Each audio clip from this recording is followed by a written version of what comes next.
प्रधानमन्त्री पदको जिम्मेवारी प्रचलित कानूनको पालना गरी पूर्वाग्रह वा खराब भावना नलिई इमानदारीका साथ गर्ने इन्द्र शाह नेपालको सार्वभौम सत्ता र राजकीय सत्ता नेपालको सार्वभौम सत्ता र राजकीय सत्ता नेपाली जनतामा निहित रहेको नेपाली जनतामा निहित रहेको नेपालको संविधानप्रति नेपालको संविधानप्रति पूर्ण वफादार रही सत्यनिष्ठापूर्वक प्रतिज्ञा गर्दै ईश्वर, देश र जनताको नाममा शपथ लिन्छु कि प्रधानमन्त्री पदको जिम्मेवारी प्रचलित कानूनको पालना गरी मुलुक र जनताको भलो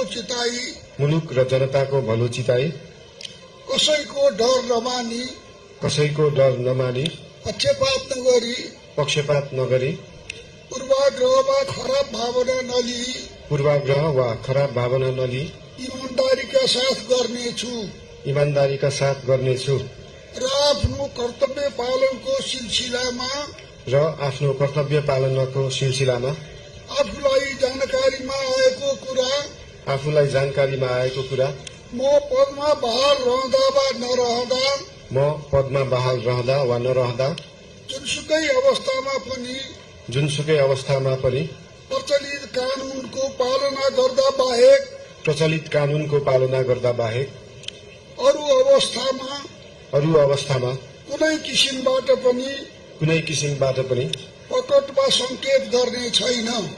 वा संकेत गर्ने छैन। धन्यवाद। यसपछि नवनियुक्त सम्माननीय प्रधानमन्त्रीज्यूलाई आफ्नो आसनमा रही शपथ पत्रमा हस्ताक्षर गरिदिनु हुन अनुरोध गर्दछु।